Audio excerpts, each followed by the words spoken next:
मुश्किल कुशा की जिस तरह से आज मौला अली मुश्किल कुशा की जॉब में शहादत है, इस निस्बत से हमने आपकी खिदमत में 3 सवाल किए थे।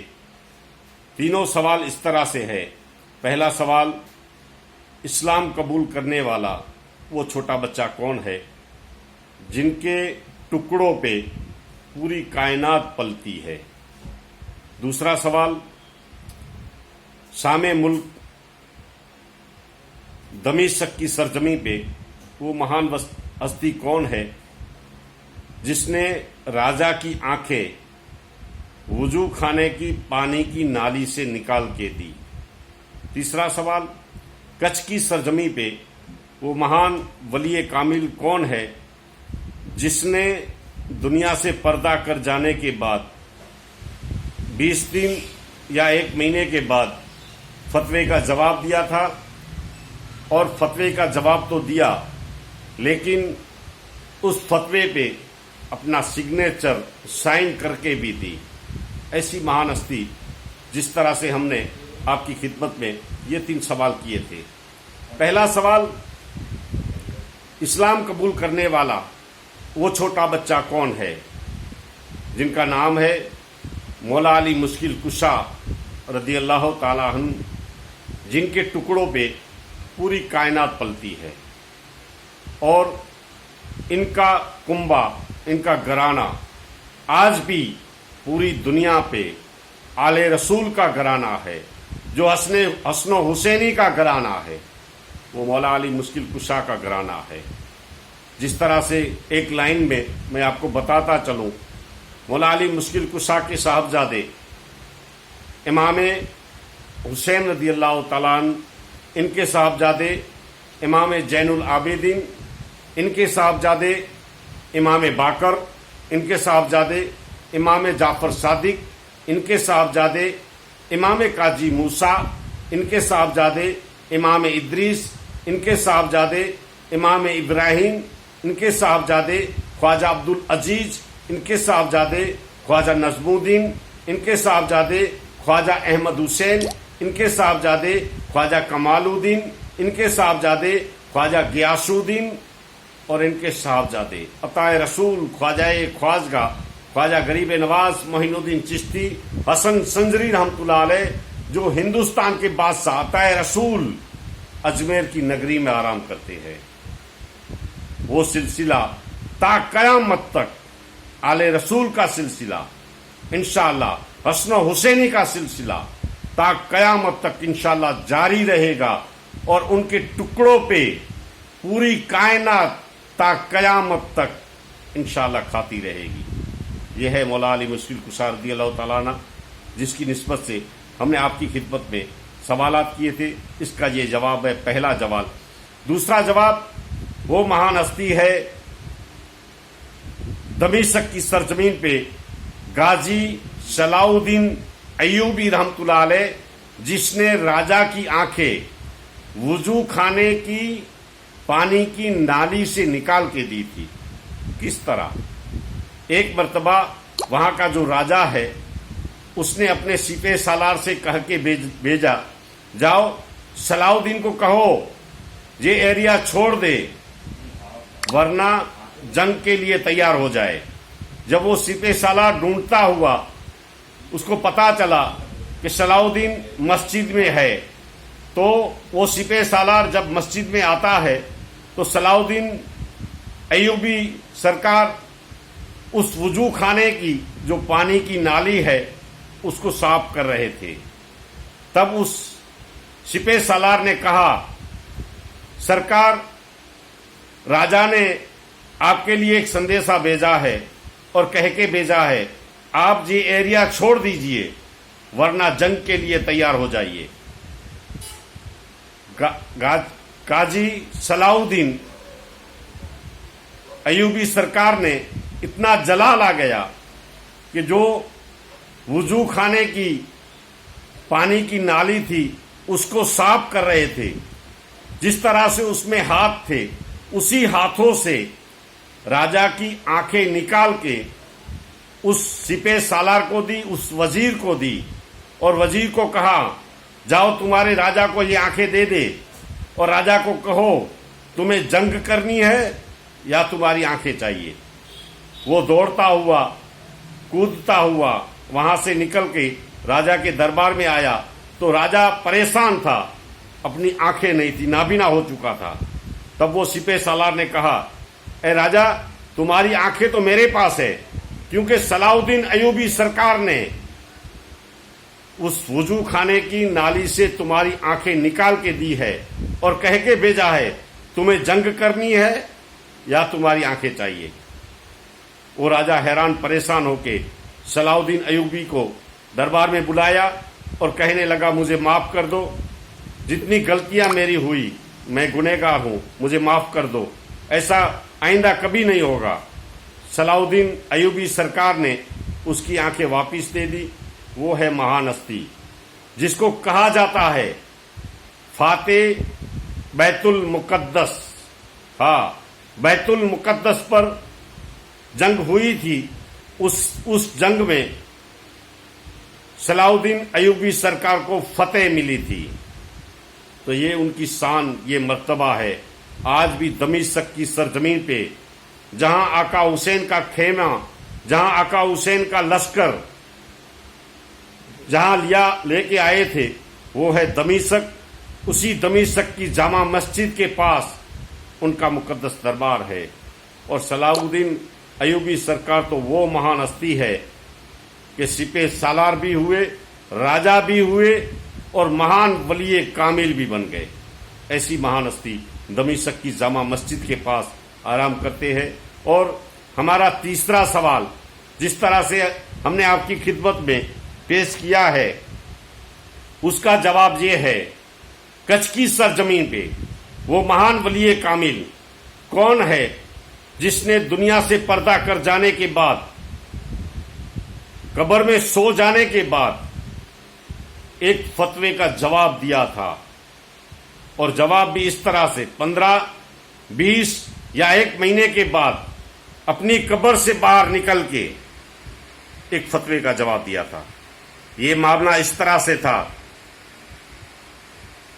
उसका नाम है मियां अब्दुल्ला, सुथरी की सरजमी पे आराम करते हैं। और मियां अब्दुल्ला जिस तरह सिंध पाकिस्तान में दीन इस्लाम की तालीम लिया करते थे और उसके बाद जब वापिस नलिया की सरजमी पे आ गए और नलिया की सरजमीन के बाद हिजरत करके सुथरी की सरजमीन पे आ गए थे, दीन इस्लाम की तबलीग करते थे।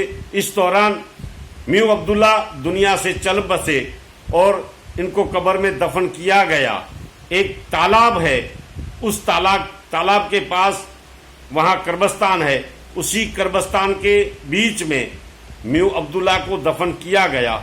उसके बाद सिंध पाकिस्तान में नगरठट्टे एरिया में एक ऐसा मसला आया जिस मसले का कोई जवाब किसी को नहीं मिला।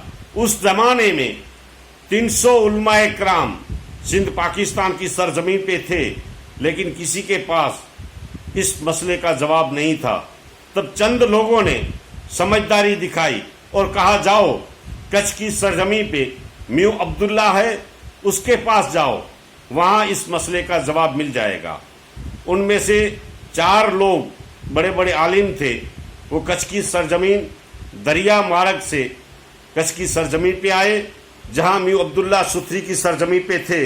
उस सुथरी की सरजमीन पे जब वो 4 लोग दरिया किनारे से उस गांव में, उस एरिया में आने लगे, तो दूरों दराज से देख रहे मियां अब्दुल्ला अपनी कब्र से बाहर निकल के उसी जगह बैठ गए। और वो लोग 4 लोग जो आ रहे थे, उन लोगों को मियां अब्दुल्ला ने बताया, भाई साहब आप कहाँ जाते हैं? तब उन लोगों ने कहा, हम मियां अब्दुल्ला से मिलने जाते हैं, सिंध पाकिस्तान नगरठट्टे से आते हैं और उनका हमसे काम है इस मसले से एक फतवे का जवाब लेना है, तो उनको मिलने जाना है। तब मियां अब्दुल्ला ने कहा, बेटा आप थक गए हैं, मुसाफरी करके आए हैं, आप यहाँ आराम कीजिए, आपकी मैं व्यवस्था करता हूँ। आप थक गए हैं, इस तालाब में नहा लीजिए, आपका कपड़ा जो है मैं इस तालाब के पानी से धो देता हूँ और आप साफ होके फिर गांव में जाइए। तब वो लोग समझ गए हम थोड़ा थक गए हैं, तो वहां नहाने के लिए उस तालाब में जाते हैं। और जिस कपड़ा था, जो कपड़ा था, मियां अब्दुल्ला ने उन लोगों का कपड़ा भी धो दिया। और जो थैली में एक फतवा था, वो फतवा मियां अब्दुल्ला ने देखा। जिस तरह से फतवे में जो भी फतवा था उस पे साइन भी कर दिया, उनका जवाब भी दे दिया। और जवाब देने के बाद, साइन सिग्नेचर करने के बाद बस वो लोग फ्रेश हो गए।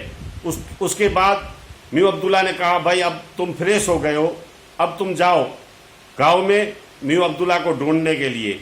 बस इतना कह के वो लोग सुथरी गांव में आए, मियां अब्दुल्ला को ढूंढने लगे। तब जिस लोगों को मियां अब्दुल्ला के बारे में कहा, तब वो लोग कहने लगे मियां अब्दुल्ला तो दुनिया से पर्दा कर गए, तकरीबन 20 दिन या 1 महीना हो चुका है, अब तो दुनिया में नहीं रहे। तब वो लोग हैरान परेशान थे कि भाई हमारा काम नहीं हुआ, जिस मकसद से आए हैं वो काम हमारा नहीं हुआ। तब वो सुथरी वालों ने, जो इनके रिश्तेदार थे, उन लोगों ने कहा, भाई आप किस काम से आए हैं, बताइए तो सही हमें, हम कुछ ऐसा काम कर सके आपके लिए। तब जो फतवा था, उस फतवे को जिस तरह से खोला गया, तब देखने वाले सब हैरान और परेशान हो गए कि भाई आप जिस फतवे को लेके आए हैं, वो फतवे का जवाब तो मियां अब्दुल्ला ने दे दिया है, लेकिन मियां अब्दुल्ला तो दुनिया से पर्दा करके तकरीबन 20 या 1 महीना हो चुका है, आप कहां से आते हैं। तब वो लोग जिस तरह से दास्तान थी, तालाब के किनारे पे आए थे, वहां नहाए थे, जहां बैठे थे, एक फकीर मिला था, उसके पास बैठे थे, पूरी दास्तान सुनाई। सब गांव वाले मिल के उसी जगह पे जाते हैं। तो वो 4 लोग जो आए थे, उन लोगों ने बताया, इसी जगह पे एक फकीर बैठा था, उसने कहा, भाई आप तालाब में नहा लीजिए और आपके कपड़े मैं धो देता हूं, आप फ्रेश होके फिर गांव में जाइए। बस यही बैठा था फकीर, अब कहां चला गया मालूम नहीं। तब गांव वालों ने कहा, वही मियां अब्दुल्ला है। हाँ साहब, अपनी कब्र से निकल के 15-20 दिन या 1 महीना दुनिया से पर्दा कर जाने के बाद अपनी कब्र से बाहर निकल के उस फतवे का जवाब दे दिया। जवाब तो दिया साहब, लेकिन उस फतवे पे अपना सिग्नेचर कर दिया, साइन कर दी। ऐसी महान हस्ती कौन कहता है। वली अपनी कब्र में सो के, वली अभी भी जिंदा रहता है। हाँ, वही है मियां अब्दुल्ला। और मियां अब्दुल्ला की दास्तान ऐसी है जो पूरी कच्छ की सरजमीन पे, अगर कोई भी दास्तान मियां अब्दुल्ला की जाए तो इंशाल्लाह अपने दिल में बैठ जाती है। ऐसी महान हस्ती मियां अब्दुल्ला की सरजमीन, सुथरी की सरजमीन पे मियां अब्दुल्ला आराम करते हैं। और वो जो फतवा था ना, इस तरह से था, क्योंकि ये भी आपको मैं बताता चलूं, ये फतवा इस तरह से था। सिंध पाकिस्तान की सरजमीन पे एक बकरी का बच्चा था। कई लोग कहते थे ये बकरी का बच्चा है, कई लोग कहते थे नहीं ये कुत्ते का बच्चा है। तो ये मसला बहुत इंसानों को सता रहा था। इस दौरान वही मसला था, वो मसला लेके मियां अब्दुल्ला के पास आए थे। मियां अब्दुल्ला ने उस फतवे पे लिख दिया, आप जिसको मानते हैं ये बकरी का बच्चा है या कुत्ते का बच्चा है, तो इसके सामने आप पानी का भगोना रख दीजिए, और अगर वो बच्चा चूस करके पानी पिएगा तो समझ लेना कि वो बकरी का बच्चा है, अगर लब लब करके पिएगा तो समझ जाना वो कुत्ते का बच्चा है। इस फतवे का जवाब मियां अब्दुल्ला ने दिया था। बेहतरीन सवाल का जवाब था, और जवाब भी मियां अब्दुल्ला ने बेहतरीन दिया। ऐसी महान हस्ती मियां अब्दुल्ला।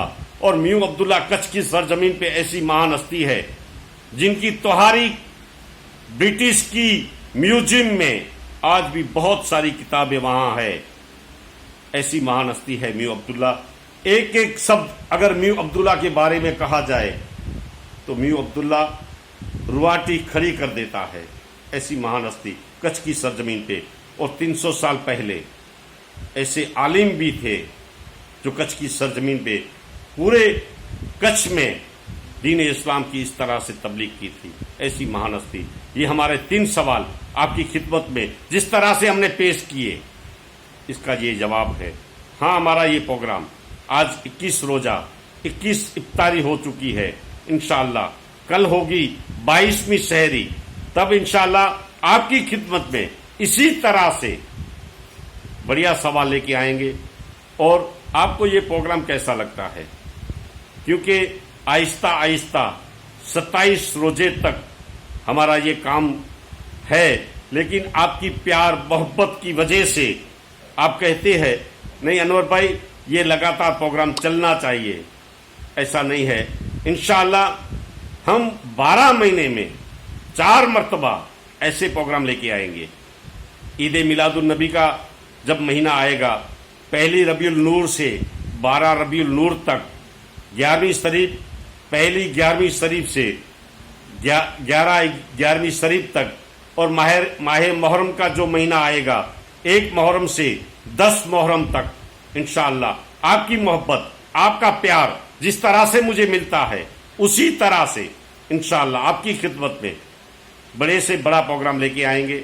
जिस तरह से आप मुझे प्यार मोहब्बत और जिस तरह से अच्छे अच्छे संदेश देते हैं, इंशाअल्लाह मुबारकबादियां देते हैं, तो इंशाअल्लाह मैं आपकी खिदमत में इंशाअल्लाह अच्छा प्रोग्राम लेके आऊंगा। ये 27 रमजान तक जिस तरह से हमारा प्रोग्राम है, इंशाअल्लाह अल्लाह करेगा और हिम्मत मिलेगी, मेरे ख्वाजा करम करेंगे, आपकी दुआ मिलेगी, तो इंशाअल्लाह रमजान के एंड तक, आखिरी रोजे तक इंशाअल्लाह आपकी खिदमत में ऐसा ही प्रोग्राम चालू रखेंगे।